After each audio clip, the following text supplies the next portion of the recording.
Today on the Matt Mad podcast, we're talking about our own layouts and mistakes we made when building them. So get your ticket from the station, grab a seat, and make sure you don't miss the train. All aboard.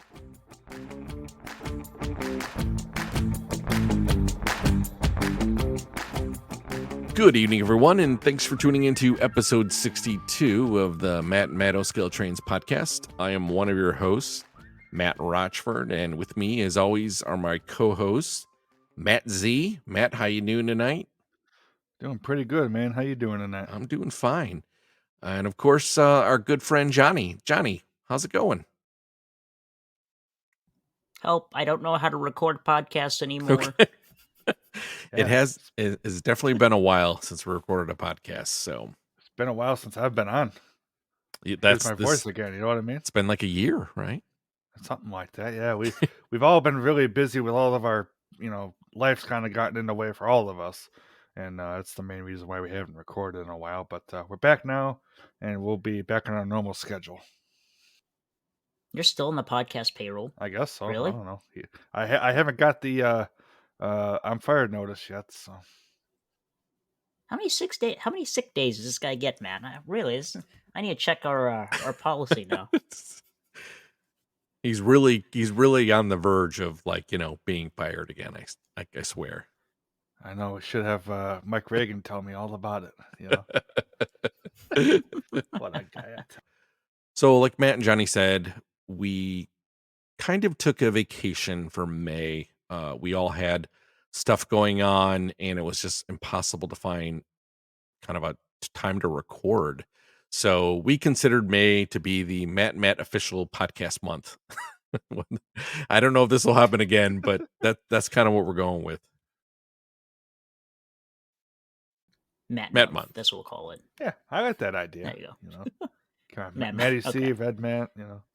Matt, you bought the passenger. Oh, I don't get any part of this. Yeah, no. Oh, I don't get anything. I don't get anything out of this. Well, wait a minute. Hold on a minute. You have 3 months with the letter J in them. You know what I mean? Yeah, but they're all for the other J people. Well, I don't get one. Yeah, forget it. Anyhow. So July Smith. You know that guy? So if you guys might notice tonight on this episode, we are changing the format a bit.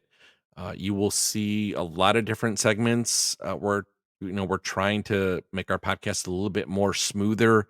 We've heard the comments. We've received the feedback. We went through and retooled a lot of sections. So we really hope you like kind of our new format. And again, we're very open to feedback. And after today's episode, if you're listening to it, you like what you hear, please let us know. We're very interested in making sure that this is a high quality, full of benefits for you. And we want you to keep listening.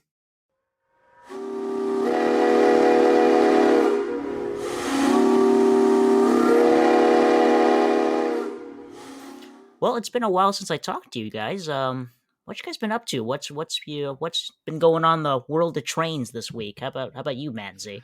I've been really busy these last couple of days. Here, first thing I got a package from you and Johnny. I got the your MTH Classic. What's up? I actually shipped something to you. You did. Oh, and I got another one coming next week. Could you imagine that? This is true. I did. So was it a small flaming brown bag on your front porch? A small flaming turd? I don't know. Yeah, there you go. I don't know. It was a pretty big box. Maybe I don't know, but no. Anyway, I got a Proto 1 upgrade to Legacy Class A, and let me tell you, man, that's a really nice engine. I said in the video, which I'll put in the Discord forum post for this. But Johnny did what a fantastic engine, and Sid, I know you listen to this. Great job on the upgrade, man. I definitely want to do another upgrade with you in the future. It's a ton of fun. I really love it. Aside from that, I've been busy with my track. I've gotten some raw switches, I think the week before. And I've been really busy with that, planning out stuff and making it really work. I am very, very close to having my layout torn down, starting over. I'm very close. I actually just bought some wood today. Bought some 2x4s to start going with that. So I'm very close, and you'll definitely see updates to that on the Discord. And you know what? We'll definitely be talking about that in the podcast today, because that's our topic for today. I was really surprised when you posted. I said this during the pre-show, but when Matt Z posted wood tree wood in the server, he I genuinely expected him to be like, "Oh yeah, look, I got wood," and then he was gonna be like, "Oh, actually, JK, it's for our patio. It's not for Trainz." Gotcha. So I'm glad to see you're actually working on bench work and planning to expand soon, because that's something you've been working on for quite some time. Yeah, I've just been busy with other things, and I kept talking about it. And I'm like, no, let's finally do it. Actually, I was surprised. Real quick on the Class A was, I tried it on my curves. It does it. I am shocked. I don't want to know how it does it, but it does. I'm running on 44.5, and it does it. It's rated for 72, so I'm like, yeah, okay, this is gonna work, right? Yeah, it does it. So I'm like, cool. But we're going to 72, true 72. So I'm like, you know what? That's what we're gonna do. So Well, that's what we do here at Matt. We're the kings of minimum radiuses. What? come What do on, you Matt knows mean? all about that. Come on now. You're running the 210, 10, 2, and 060. Come on. I think articulated Yeah. engines are a bit hard to test sometimes.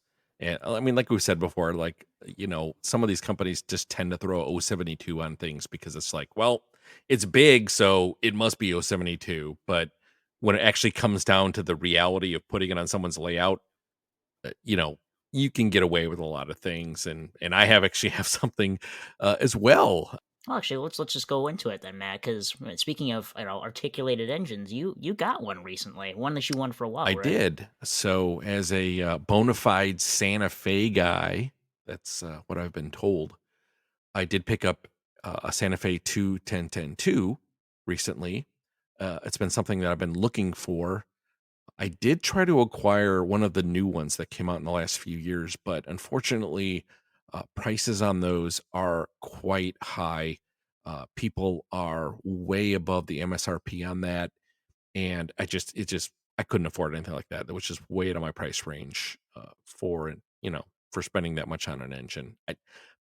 Usually I don't like to spend over MSRP on things, especially when you're in the upper reaches where that engine lies. I was just like, no way. But I was able to find the original row number 3000 that came out in 2010. So this is the OG Vision Line 2 and it is awesome. I received it, took it out of the box. There were some minor things I had to do to it to get it working. I mean, we're talking very minor. There was no anything cosmetically wrong with it. There's nothing electronically wrong with it. All the features work. And of course, it moves around my 060 layout without any problems. So, again, it's articulated. It has a heck of a lot of drivers on it, but no issues whatsoever. So, yeah, very, very happy with it. That's awesome, dude. Because I actually went over to Matt's house earlier this week to record some footage for a video that I'm planning to release this weekend. So hopefully it'll be out by the time the show comes out. But getting to see that engine in person was insane. Because I've seen one I think I've seen one in the case before. I could have sworn Chicagoland had one at one point. But getting to see all the smoke effects, like the blowdown when you activated that when it was going by the camera, that was crazy. And then I think the bell was the thing that I thought was the coolest. I've never actually seen the swinging bell feature in person, so to see that going was so awesome. But I'm glad you were able to pick that up, man. The 2 is actually the only way to get a Santa Fe Vision Line model. It's the only Santa Fe Vision Line model they made. So I'm not counting. I know they made the BNSF GS4, right? That obviously was an option. Actually, those are the only two options. So either you get a BNSF GS4, which I know they exist. I've seen a video of them once, but I've never ever seen one for sale ever. So that one kind of like, I wouldn't mind picking that one up too, but I'm like, okay, this is, I don't know where I'm going to find this. So Obviously, two 10-10-2s are, you can find them. They're out there on the used market. They're on eBay, stuff like that. So I thought that was kind of the better way to go. But super glad I did. Very happy with it. Another thing I did this weekend was I took a trip with my friend Johnny and our friend Jason, and we went up to IRM, which is the Illinois Railway Museum. Had a great time. It was RPO weekend, and lucky for me, Burlington Northern BN3 was pulling the RPO cars, which was fantastic. And obviously, we rode, the trolley. We rode the interurbans. We were able to make it in all the barns, and that is just an amazing place to be. And I hadn't been there in a long time. Last time I went there was maybe a decade ago. For IRM does like a Polar Express in the wintertime. So I ended up taking my kids up there to ride the Polar Express. And I think at the time, I don't remember if one of the interurbans was doing the Polar Express or if it was the no, I don't remember offhand. But yeah, going back after being away from it for so long, I'm ready to get back there now. So especially like for a Steam weekend. That was so fun to do because I've gone a couple of times with Jason and Sean and some of the other guys, but getting to go there with you was really cool. Something that I still boggles my mind for our listeners. Matt R and I have known each other and hung out with each other with for about almost 2 years or so at this point, and we haven't gone to IRM with you at all in those 2 years. So that was like the first time we've gone with you, and we've gone as a full group for the Chicago guys, and or at least for the regulars who go to the train show and stuff like that. And seeing you had like a big smile on your face the entire day because you'd go through the barns and you'd see something cool, or you were blown away by the fact that something was Santa Fe or an interurban or something that was part of your collection.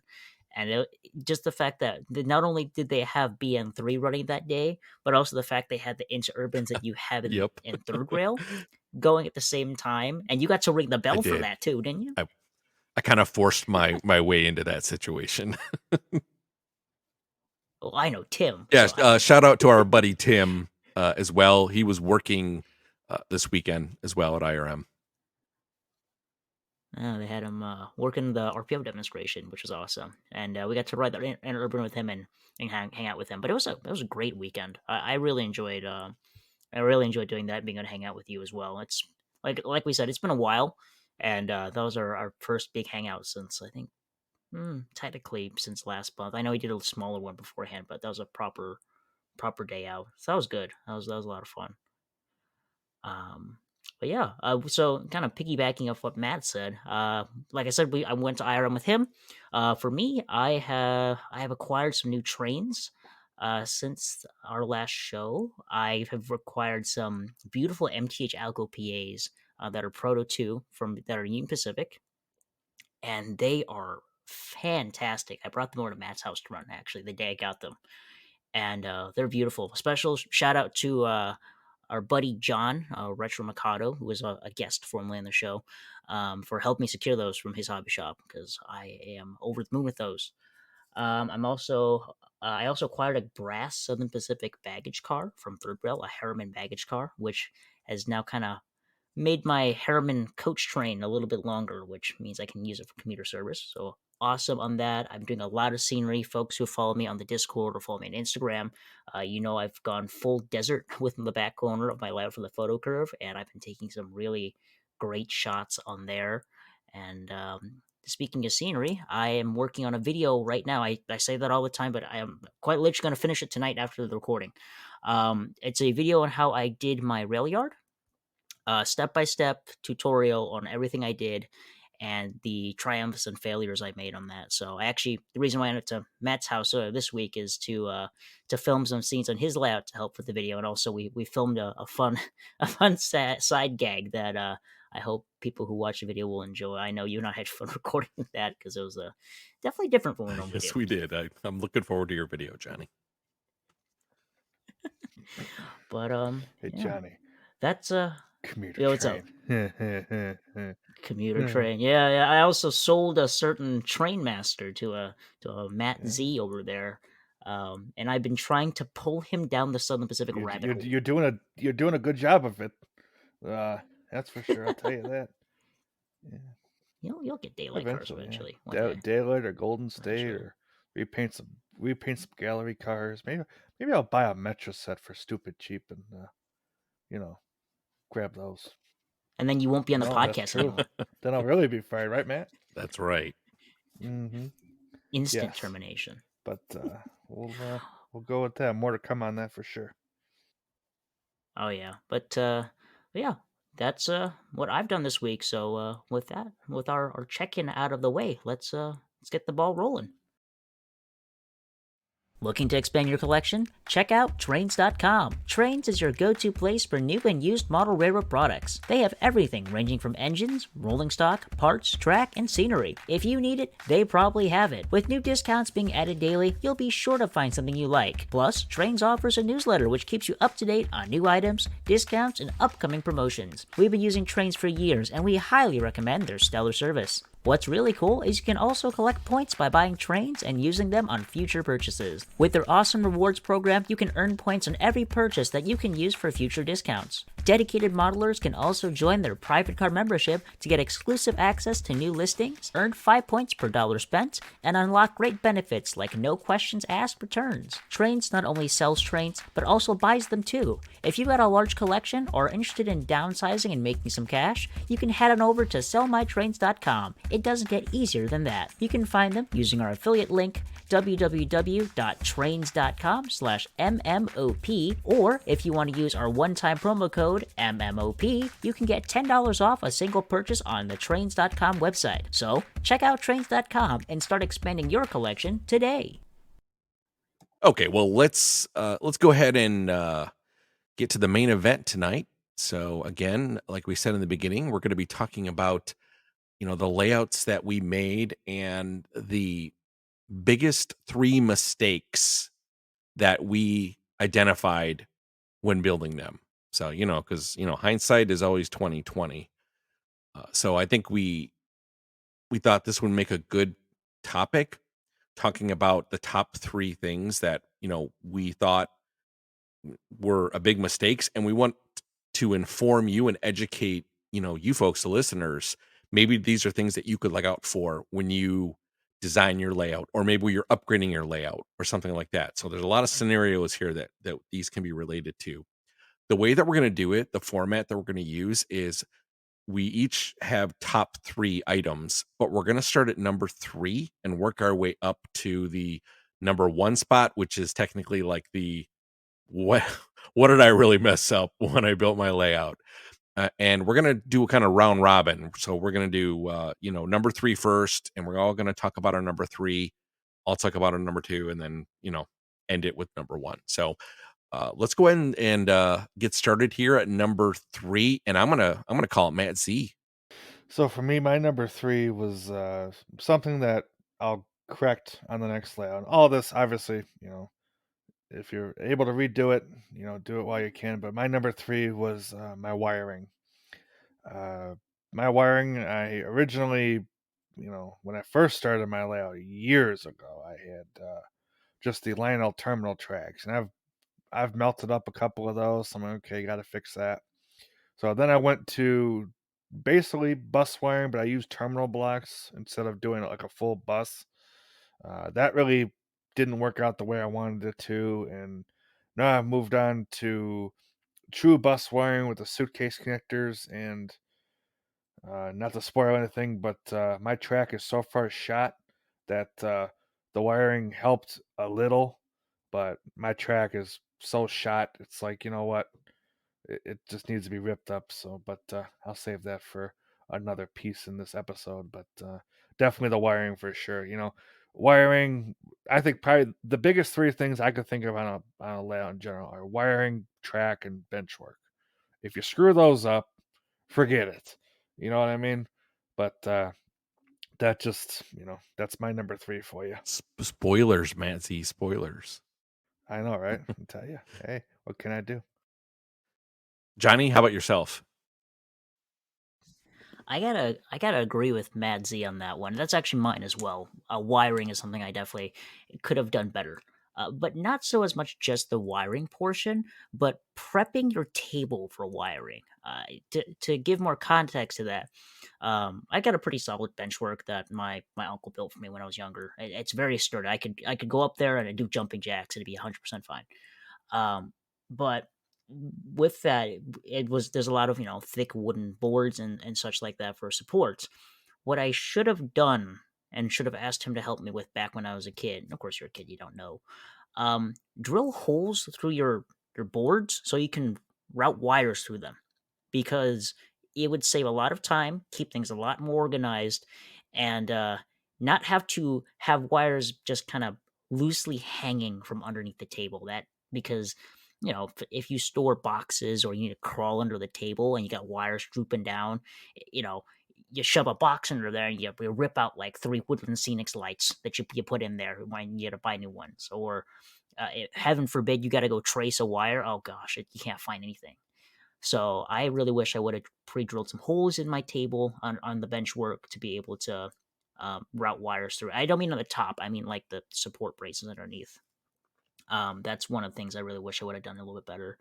Wiring the track wise, I think it was okay in terms of the actual wiring. I don't have any drops or anything like that, but I did make the mistake of leaving all my train boxes under the table while I tried doing wiring. So instead of having nice clean wires that were, organized, I kind of just I connect it to the track and then I'd throw the spool of wire to the other side of the table and just grab where the other lead was and just plugged into the terminal block, which was just dumb, just really dumb.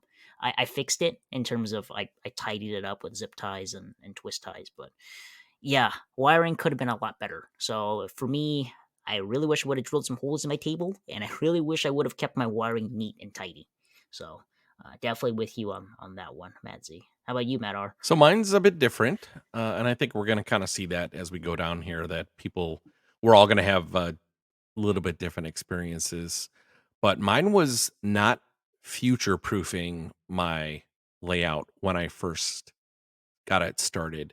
Let me explain what I mean by future proofing. So, when I built my initial layout, which was a 7x4 and an 8x4, and they were set up in like an L shape. And that was basically like, okay, I'm going to build off of this. And the way I positioned it in the room that I went into was a bit more of a rush job. It was kind of like, well, I'm going to put it here, and that's going to be fine. Well, the problem is it was against the wall on one entire side.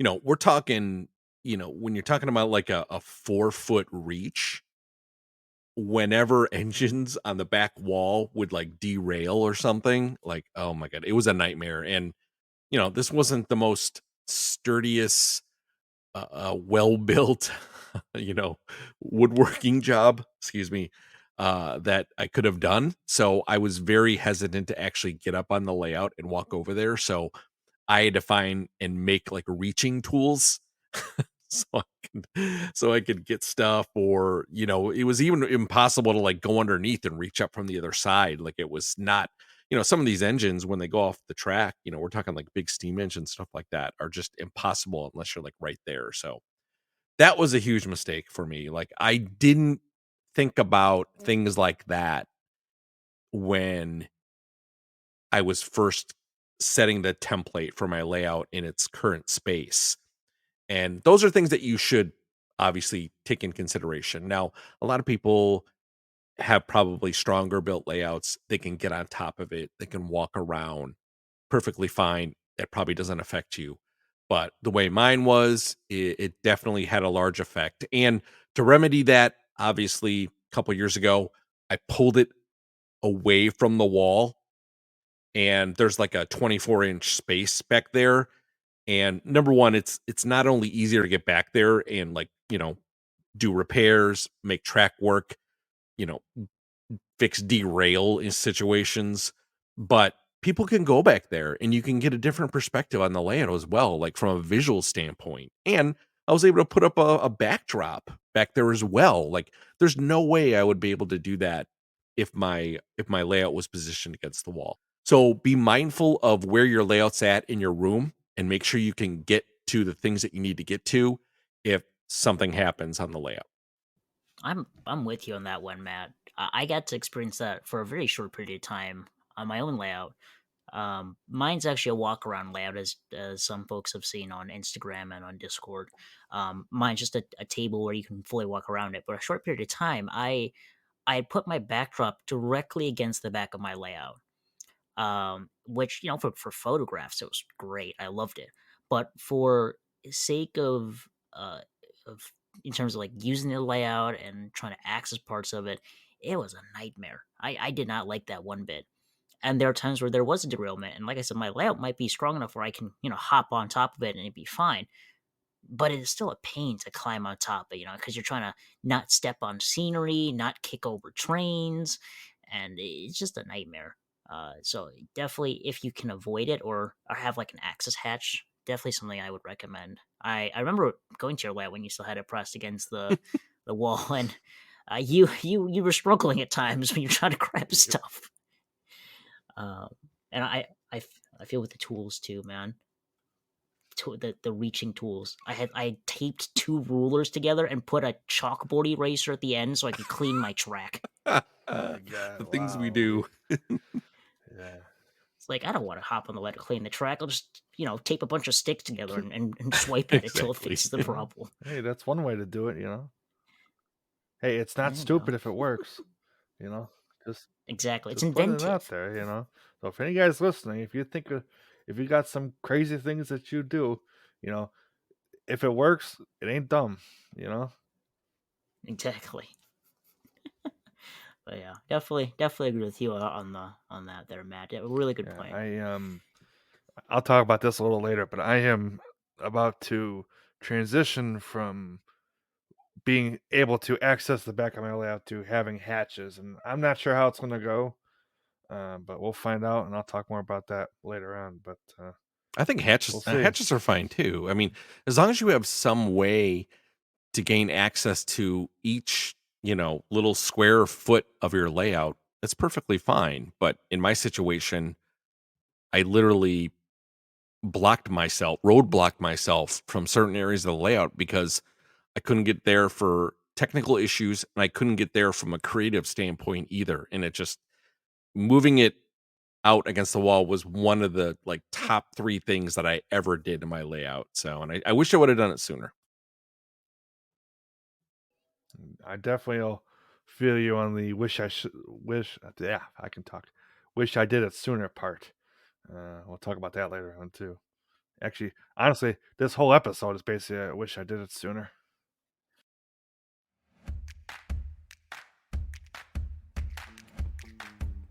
Want to support your favorite O Scale podcast and rock some awesome merch? Well, now you can. We've teamed up with redbubble.com and have come up with a great selection of gear that you can get right now. They have everything from shirts, hoodies, stickers, mugs, bags, you name it. Heck, you could even get a wall clock with us on it. All this great stuff and more at redbubble.com. Links are down in the show notes, so grab yourself some gear and rock some awesome podcast merch. Well, let's move on to number 2 now. I'll go ahead and I'll start with Johnny on number 2. Okay. What was my number 2? Well, one that I think a lot of people have when building a layout and not future proofing. My curves on my layout are probably one of the regrets I have. For those who don't know, my layout is all 060. And I mean every single curve, outer, inner, and switches. I chose 060 because it was what fit my layout, and it works fine. I really wish I would have done 072 because if you really want to go with big scale stuff, 072 will fit 99% of stuff. But I tempted fate and I went with 60 instead. And for me personally, I've yet to have an engine I can't run. Like Matt, he's got his 210-10-2. I've got my big boy. He has the big boy too, the MTH big boy. That works perfectly fine. Um, but just because it works doesn't mean it doesn't look odd at times. Switches are a big thing I have a lot of regret for. I don't know why in the heck my square brain thought that 060 switches was the way to go. I was like, oh, I need to get this middle loop to fit in between correctly. Why didn't I use 072? I would have had more space. I don't know why I didn't do that. It's just dumb. But I decided to go with 060 switches. Maybe because there's no logical reason for why I did it. Because you can't find 060 switches. You can find 072, you just can't find 060. And if you find them, I guess the only advantage is that they're cheap because nobody wants them. So, don't know why I did 060. And then to kind of hop on that as well for my curves, I banked all my curves for my layout, which I don't regret. I love all of it. It looks great. I really wish I would have tested my bank curves with something like the big boy before I ballasted them and covered them up, because some of the banks are a little bit too steep for the big boy going a certain direction. Like I'll take it around. They'll do both my loops around on 060 going clockwise. They're fine. But if it goes counterclockwise, it'll hop, which is why the big boy will only go one direction on my layout.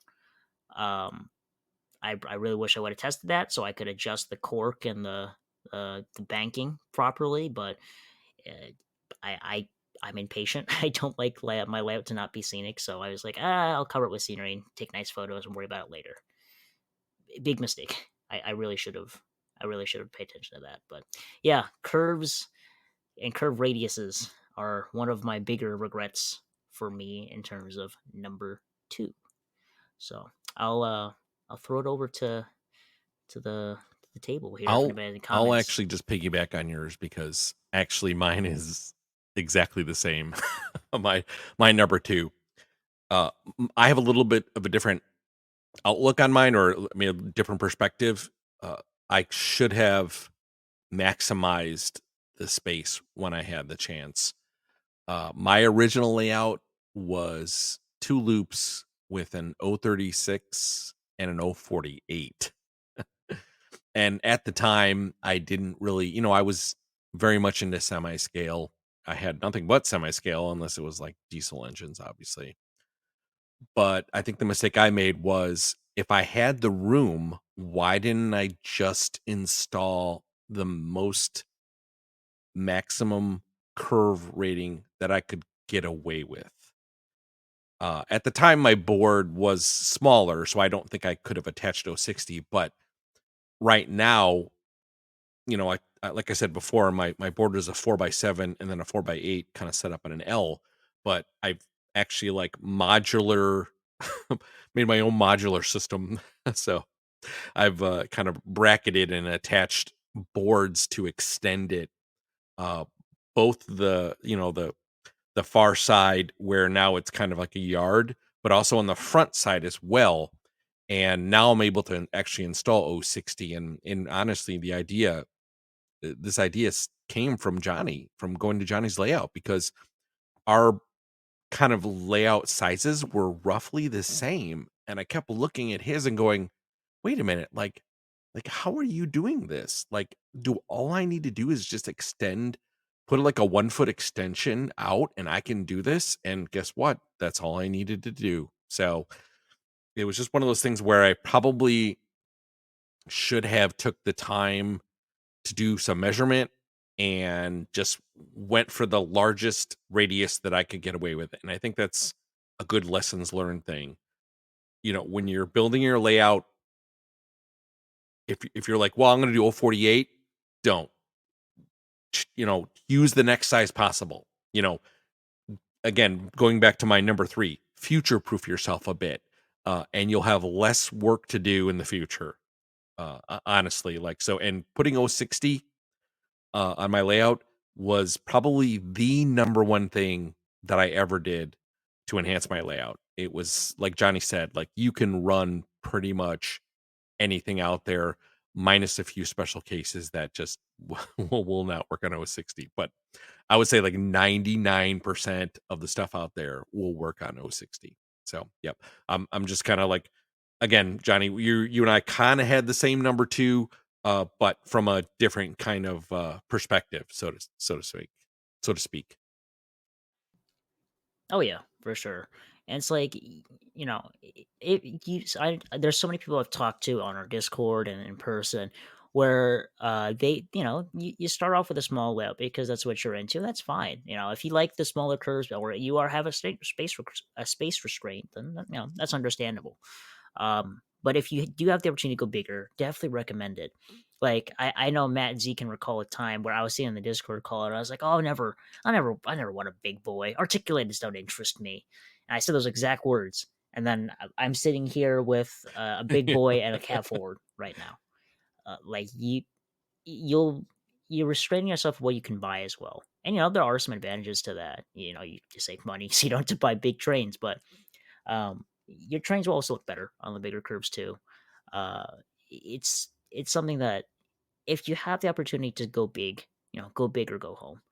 Don't limit yourself if you don't have to, and you'll thank yourself in the long run. It'll make running trains a lot more exciting. But yeah. It's a win-win scenario. Oh, Like you said, even if you don't have big engines and you have smaller engines, they will look and perform so much better on larger curves. And again, if you're able to do it, like if you're constrained by space that you're in, or maybe it's a cost thing, that's completely understandable. I think we're just saying if you have the means to do it, it's a positive thing for you to do. 100%. How about you, Matt Z? What's your number 2? Mine is very similar to what you guys have, although I'm gonna take it a little step further. Uh, Mine is sure my curves, but it's also just my track in general. My dad, he moved out of his parents' house and had his own house before he passed away, and he redid his layout with Ross and Gargraves, and oh my god, I that track. I don't mean to get on a track debate, but my god, that track is probably some of the nicest track I've ever seen. You can work with it. It looks really good. That's up for debate, sure, but it is a very good track to work with. It's all it's all solid. Yeah, it's all hollow rail, so you can cut it with a Dremel. It takes you 10 seconds. You can just tap the pins in with a pair of pliers. Oh, I love it. I cannot wait to build this layout. I am so excited. It's not even funny. Um, I have fast track right now. Nothing against fast track. My biggest gripe, if I had to say, and this is not just me, it's a lot of people, is the volume. The volume of I can hear the fast track upstairs, and it's like, oh my god, this Ross, even just a little piece of it I had on my table now.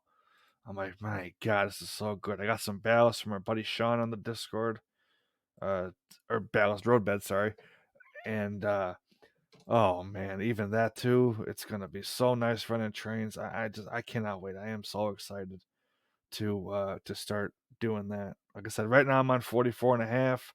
I had 2 loops of 36 and they worked. And then I found some guy on the forum that did 44 and a half. It's the closest you can get to 48 that'll fit on a 4-foot wide board.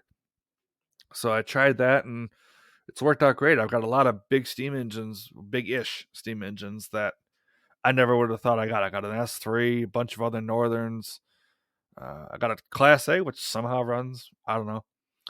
I got some stuff that doesn't run, but that's what the next layout's for, and it'll be coming very soon. Like I said, with Ross Track, I can't wait.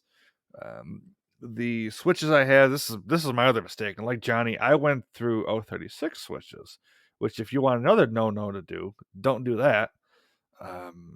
I bought them because I thought that the track spacing, was smaller on the 036 and it was bigger. I didn't realize that. So I spent all this money on 036 switches and it didn't work. My passenger cars hated it. I had a crossover in the back. I took that out because I couldn't get anything to run on it half the time. I sold those to Chris's Trains and Things on the Discord. No, I know Chris is having using those for his kids layout. So hey, more power to you. Hope they're enjoying them. But I have that, and I just not happy with that at all. So this new layout's going to have a lot of regular raw switches, which are 11 degrees, and some number fours thrown in there. It's going to be great, and I cannot wait. Quick on the future proof is this is Mhm. another thing is you guys are talking about it. And yeah, that's if I had to throw an honorable mention in here, that would definitely be one of them is future proofing. Like Matt and Johnny said, if you can do big curves and big space, do it. 'Cause you know what? You'll buy that engine or buy that car that you can't run no matter how hard you try, and you'll want to be able to use it. Because you spent the money on it because you wanted it. And if you can do it, just do it now. You'll forever thank yourself for doing it. Yep. Yeah, and again, future proofing it's not an we're not talking about exact science here. Like nobody can predict the future, right? Like I never thought I would be running all scale everything. I didn't think I would have articulated steam engines like Johnny said. Like that was never in my scope, my initial scope of when I built my layout. And now that I think about it, I'm like, if I would have just kind of went a little bit bigger when I made it, I wouldn't have been in the situation that I was in. Now, it wasn't a hard modification to my layout, but I did have to rip up all the track, rewire everything, put all the new track down. So I think when I went from 048 to 060, do 060 loops, my track was down for like 3 months, because it's not something I could have worked on the weekend. Like I was busy, I had things to do. So I would work on my layout, do other things, go back to my layout, do other things. And then you kind of get like, you get into that slump where you're looking at it and you're like, oh, this is never going to get done. But yeah, just to go back, if you have the means to do it when you build the layout, and then you don't have to worry about it in the future. Yeah, I'm kind of to that point now. It's like I said, I'm ready to build, but it's the great. Once I start, it's gonna kill me because I won't be able to run anything. So it's like, well, when do I draw the line? It's like, when can I not look at this and be ready for what's gonna come? I just got to bite the bullet and stop running and build it. You know what I mean? Yep. And we'll talk about that in a minute I think here. yeah, and the last thing, otherwise we're going on this for all night. I think I told you this one night in voice call, Madzi. It's, do you want to keep band-aiding your layout to the point where where there's an issue that you're aware of that you could have fixed a long time ago or you messed up at the beginning, or do you want to just pull it down and just do it right and have a layout that runs well? And that's what you got to consider when it comes to rebuilding your layout situation like that.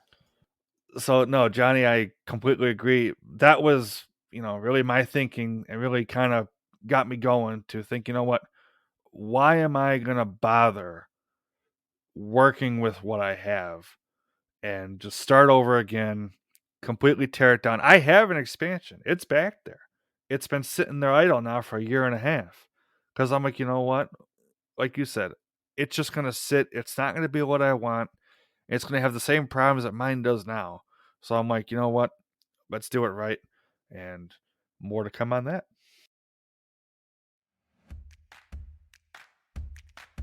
Enjoying this week's topic?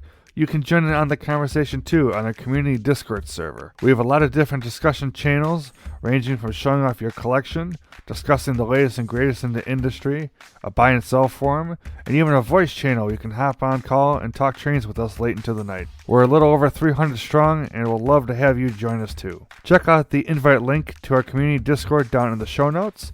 Read and acknowledge the rules, and introduce yourself and start chatting. We have a great team of moderators who make sure all are welcomed and respected. So what are you waiting for?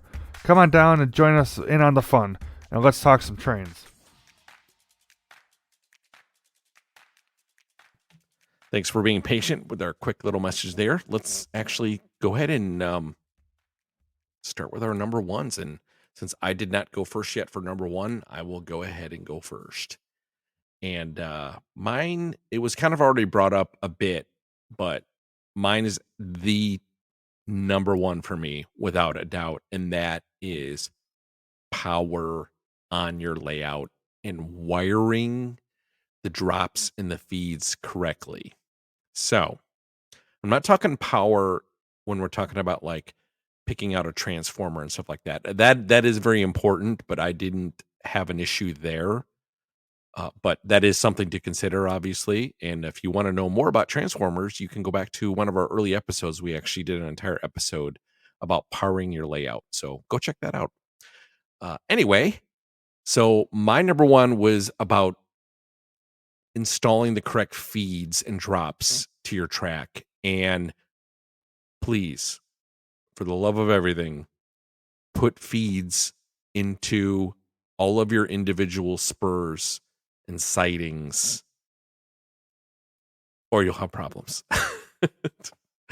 I did not do that. I was under the impression that I could have enough power. I had a good transformer, so I kind of figured that I would be okay with, I have a lot of power. And I'm talking, this is even like segmenting your loops too, right? With individual power sources. Like I had that as well. But when you create spurs and sightings and stuff like that, like you just really need to install power sources to each one of them. I did that when I extended my yard out, and it is a night and day difference. Now, when I redid my layout, like when I took up all the track and I redid everything, I did do it correctly. I I added so many, more drops to the tracks and the sightings and stuff like that. But there were times where like I would move a train, I would try to park a train into a sighting or go through my town and it would like die in several spots just because it was just the power was just not there. And that is 100% like the number one thing for me that I made a mistake. So when you're, documenting your train layout, when you got your layout or whatever, using a program to do it, or if you're just, doing it by putting the track on the boards and stuff like that, like be aware of where you're going to put your drops. And if you think you wired enough, you probably didn't. So add more. So the more, the more feeds, the merrier. I don't think you could. I think honestly, you could probably feed every single track, and that would actually be fine. I mean, do you need to do that? Probably not. But you know, be don't be hesitant when it comes to like adding feeders and power to all your track, because you'll solve so many problems. And that let's be honest here, power is like the number one thing. You aren't doing anything if you don't have power going on your layout, and you'll have so many problems with just running trains and lighting any kind of like passenger cars or anything else. And I'm not going to go down the route of like powering accessories and stuff like that. Like we all know, like when you run power, like power your track with a single source. Don't use sources from don't share your track with your accessories. Like that's definitely a big no-no. Like have individual power sources for all of these things. Now again, I didn't do that. Like I had a single source for my track, but unfortunately I just didn't do enough feeds. So lessons learned. I fixed the problem, but it's something I wish I would have done when I initially built the layout. I remember that, Matt.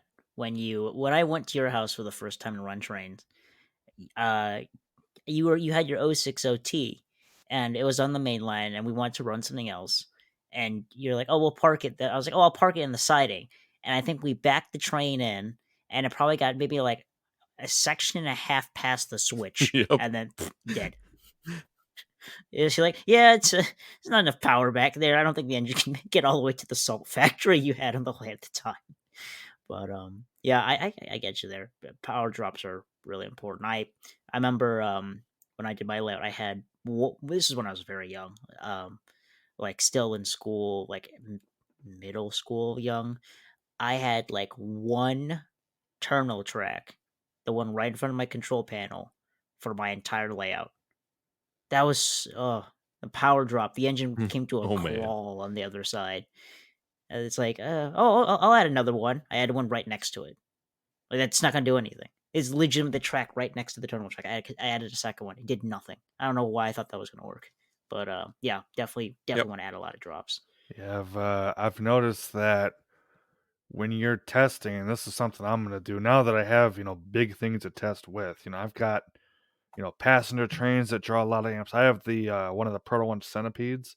That thing sitting still, it draws 5 amps with all the smoke units lit up. It's the I lights mean, flicker in your basement when you turn it on. it's a it's a power hog and a half. So I'm thinking, you know what?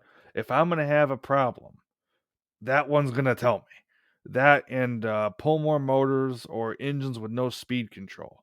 That's another one that'll tell you right away if you got any Oh sort yeah, of power loss, that's a good even just point. like a half a volt. You'll be able to tell. And it's funny. I was running my Class A the other day, and I can't blow the whistle in the back because the power just drains to almost nothing. And I'm like, oh boy. So then I put an incandescently lit passenger train, another amp hog. Yeah, I probably get 10 volts back there. No wonder why I'm having a problem, you know? Yeah, actually, that makes But you actually bring up a good point, Matt, in that um some layouts that are built for command control that work perfectly fine are not good for conventional, and vice versa. Like, again, after redoing my layout, getting all the power correctly, I have no problem running command control engines. Like I can run tons of them without any problem. But when from my 100th anniversary Santa Fe 100th anniversary set, like I tried to run that thing in command control. I mean, again, these are pull more motors. I mean, that was already a red flag for me. but yeah, I could not run. I had to pull out the other powered B unit out of that because I couldn't run it with the two powered units. I could only run one of the powered units, and all of those units plus all the passenger cars running the incandescent lamps. Man, that thing was just pulling amps. Like I was right on the cusp of like you know triggering uh you know the amp the power supply, it was ready to blow. You want a hog for power.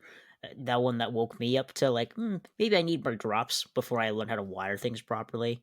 Any K line engine you try to run with no cruise, Yeah. good luck. I tried to run that on a DCS Explorer, or after my constant issues with it tripping because of my K line engine. I just called it the DCS Exploder as we do on the Discord server. It's not a bad command control system at all, especially if trying to test out DCS for the first time. But I just wired things so poorly because I had the semi-scale K-Line GS4, no surprise there. I was running that around my layout, and it would pulling like Rail King Imperial cars with big bulbs in them, and it would zoom around the layout as K-Line engines with no cruise does, and it would hit the same spot in the curve every single time that would need to work the motor a little bit harder, and then dead. Just every single time. Like you want to test if your layout can handle power? Oh, put a K line engine on there. That'll really tell you. yeah, But like you're saying, basically any engine that is not, I wouldn't say command, but any oddball engine, conventional, command, no cruise, conventional high smoke units, incandescent lit passenger cars, whatever it is, take the craziest train you can possibly think of that is a amp hog, test with that. You know what I mean? And what I would do too, I have a Z4000. And so what I'm going to do with it is I'm going to try to run two of them off of one transformer and see what that does. I'll try to do like the Centipede, like the Commodore Vanderbilt or something, and just see what the amps do, see what the transformer does. If I can max it out to 10 amps a side, let's just say, just to see what it'll do, and that'll determine what you got going. At least that's what I'm gonna do. Obviously, it's an extreme test, but when you're testing, that's what you do. You got to push the limits. All right. Well, let's go ahead and move on. Matt Z, why don't you tell us your number one? All right. So for me, my number one is we kind of touched on it earlier, as maybe future proofing, but a little bit before that is the bench work. The guys kind of make fun of me all the time. My layout was built on sawhorses, and there's only two of them per table. It's two 4x8 tables put together, and I have a sawhorse on one end and a sawhorse on the other. One of them doesn't even have a wood brace going in between. Only one table, each of the 4 sawhorses has that. The other one doesn't, just has the metal bar that goes across, and I have a very badly sagging table in that. And the guys make fun of me all the time because it dips. And I'm like, yeah, I know. And so that's definitely something I'm going to improve on. Like I said, I got wood for that. So we will get going on that soon. I've been watching everybody's bench work videos, pictures you've been posting. I got them all saved on my phone. I can blow up to my heart's content and see how you're doing it. I know Matty C, he just redid his layout. He had his friend Steve and a buddy of his help. And I asked Matt a bunch of questions. I saved all his pictures he's taken with his bench work so I could see what it looks like before he put the plywood on, so I can get an idea of the framing and how to do all that. Just because you know what, you need it. And when you're new to this, I don't know the first thing about bench work, and I need all the help I can get. So I figured, you know what, if I can use people's layouts as resources, uh, by all means, I'll do it. So that way I have an idea when it comes time to do this. Because, unfortunately, I don't really have anybody that can really do it. Like I said, my dad passed away almost a year ago at this point, and I know he would help me in a second with it had he still been alive. But unfortunately, that time is behind us. So you know what? I'll go it alone, but we'll do the best we can here. So all you guys, if you got bench work photos, please put them in the forum post for this so I could see them and blow them up because I want to be able to look at it really good. So thank you. All right, Johnny, how about yourself? What's your number one? So mine kind of piggybacks off of Matt Z's for his, which was just table size. It goes hand in hand with curve radius and what I said earlier. Um, my layout, for those who don't know, is 6 by 10 feet, and for the original track plan I was gonna do, that's perfectly fine. But I ended up changing that, and I built. We had the benchwork built. Maybe, oh gosh, before I realistically started working my layout to the point where it is now, 5+ years beforehand, maybe in a decade. Um, and it just, back then I was like, oh, I'm just gonna have these curves and blah blah blah, and I should have made it bigger.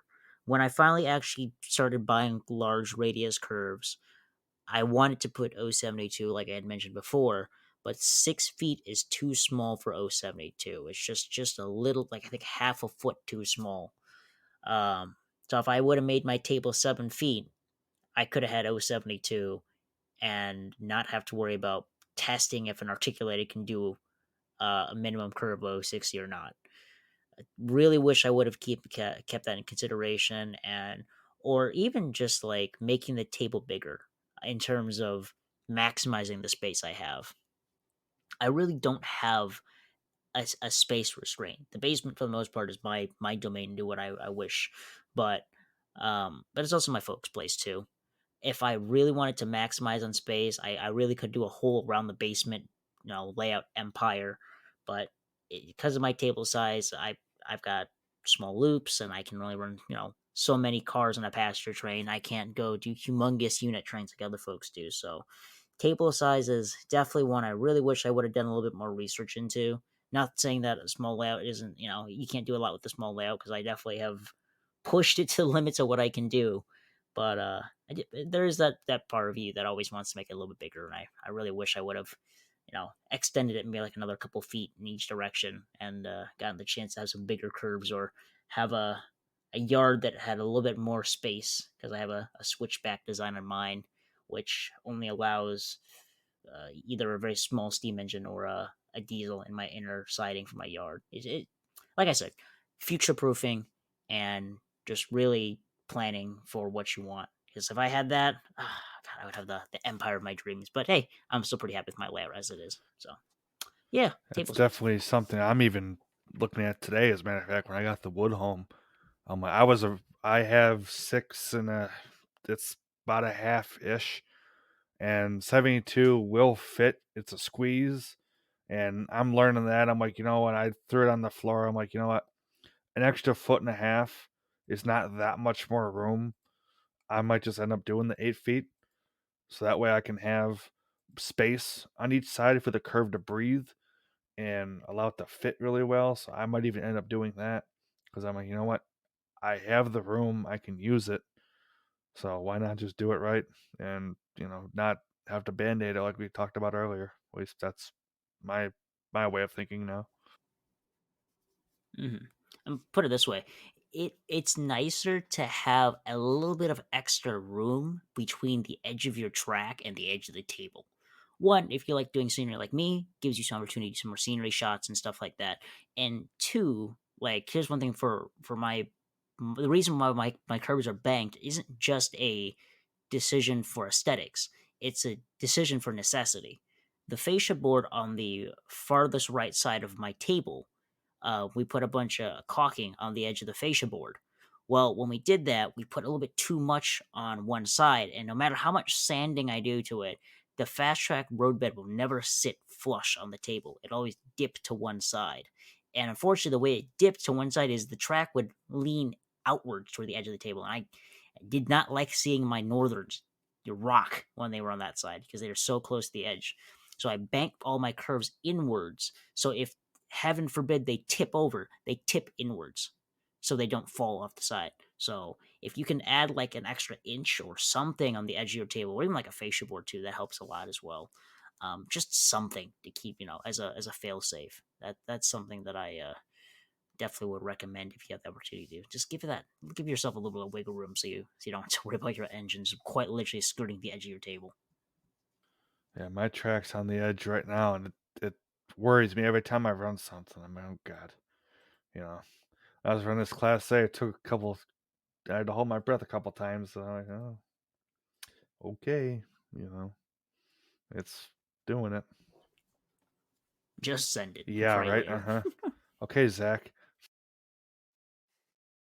All right. Well, I think that wraps up our main topic for tonight. So, do you guys have any quick summaries or anything else you want to bring up about you know woes when mistakes you made when building your layout?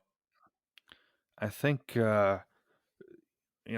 basically talking about it, we almost kind of had the same things just in different order. You know what I mean? And I think that you know, kind of like what I said was, track, bench work, and all of that. Really, those are your foundations for your layout. Like I said, you mess those up, and you're not gonna have a fun time running trains. There's gonna be problem after problem, and every layout has its problems. Like it or not, there's no such thing as a perfect layout, and you're gonna find out quick that you might have a problem. You might have to correct it halfway through building a layout, or after you got scenery down, or whatever. You might just have to work with what you got at that point. But just be mindful of that, and if you got questions, by all means, ask on the Discord or message any one of us, or however you want to get in contact with us. We can totally help you out for sure. Yeah, and if you're not on the Discord and you're listening to this, well, guess what? This is a good time to get on our Discord and get help because we have a help forum for technical issues. We have a lot of people on our server who are, I would say, like professional level, like train layout builders for sure. I wouldn't consider myself one of them, but we do have a lot of folks on there that are very good at building layouts, have a lot of good information, and would be more than happy to help you out. So yeah, if you're listening to this, you're not on the Discord, check it out. It's a fantastic resource. We have a really, really great community. So, and we'd love to like chat with you on the Discord server. Oh God, yeah. Agreed. And on the other end of the spectrum as well, if you don't have people, if you don't want to join the Discord, which is perfectly fine, and you want to talk someone locally to yourself, if you have buddies around you, something that Matt did, what Matt R did when he was rebuilding his layout. Here's a tip: if you got train buddies in your area, have them come over and have them. I wouldn't say break your layout, Yep. but stress test your layout because that'll expose the gremlins very quickly when you have a bunch of people over running trains at once and pushing your layout to the absolute limits. You'll figure out what points you need to fix pretty quickly. But I hope, and I think that helped Matt when he was I call doing that his client expansion test project. testing. That's my There client you go. testing right there. You know what? You're spot on, Johnny. It actually worked very well because I said, "Okay, guys, here it is. I finished it. Do whatever you want to do. Like, run trains everywhere." And I just had a notepad and I was just making notes as they were doing it. And they would say, "Oh, hey, I'm having a little issue over here," or maybe there's a continuity issue over here or something like that. And I just make notes, but it helps a lot. It really does. And I have a smaller layout too. Like I couldn't imagine folks with larger layouts. Like, I mean, you really need to get in there and have people test it and stuff like that. For sure, and it helps a lot. So if you have that opportunity, definitely take it. But yeah, that's my takeaway. If you found this podcast, then you obviously have the means to go on the internet and look for things and find resources. And the resources are out there, whether it be a forum, a Discord, Facebook, or some other community. You can even email us. If you're a little bit hesitant for that, for those other items, send us an email. Our email's in the show notes, and ask a question, and we'd be more than happy to help you out. All right. Well, hopefully everyone enjoyed this episode. We did. Again, this is kind of our part of our new format, and it will change and obviously flow a bit better as we move into new episodes down the road. This is the first one that we've kind of used this format, and at this time in the show, we would like to, we would give our shout outs to the community, folks on the Discord. Today, unfortunately, because this is kind of like our new kind of series or reboot of the Matt and Matt podcast. We just want to thank everybody. I think as the easiest way to do it is just thanks to everyone for giving us your ears, downloading our episodes, giving us feedback on the Discord server or on Facebook. We are on Instagram too as well. We'll try to post on there as much as we can. But yeah, just thank you to everybody for being there. Like we're actually gonna turn 3, so 3 years in August, which is amazing. That we've actually got to this point, and I don't think, at least for me, I didn't think that we would get to this point. But because of the support of the community, we keep making episodes, and we like making episodes. So thank you, everybody. Yeah, we told Matt was talking with us today and couldn't believe it. He goes, uh, even with our sponsorship with Trainz, he says it's been 2 years already, but it's been how long? What? You know what I mean? I couldn't believe. He said we're turning 3 in August. If I was standing up, I would have fallen over. I'm like, you're kidding me. You know what? I can't believe it. It seems like just yesterday we started this. You know, can't believe it. But really, huge thanks to all you guys for listening. And like I said, you guys who we keep the lights on, and you know you and Matt and Johnny, of course, love hanging out with you guys and talking trains and whatever. Huge fun. All you guys on the Discord, like I said, all the listeners, thank you everybody. Really appreciate it much. For sure. And yay, we're turning 3. I can finally learn how to spell Matt and Matt. Um, but no, thank you so much, everybody. I'm going to keep this brief because we don't want to turn this into a big thank you session that like we do every episode. But thank you so much for being our listeners, for being great to us, and for coming back even after we've taken a month-long break. For all those who are still active on the Discord calls and chat notes on all the voice calls, you guys are amazing. So thank you so much. And we have a bunch of new stuff coming up this year. Matt and I will still plan to see hopefully some of you Yep. guys at York. Maybe we can kidnap Matt Z this time around because he has no more excuses to not go. So we'll see you guys then. All right. And well, let's go ahead and let's take ourselves out here. So, Johnny, where can people find you on social media?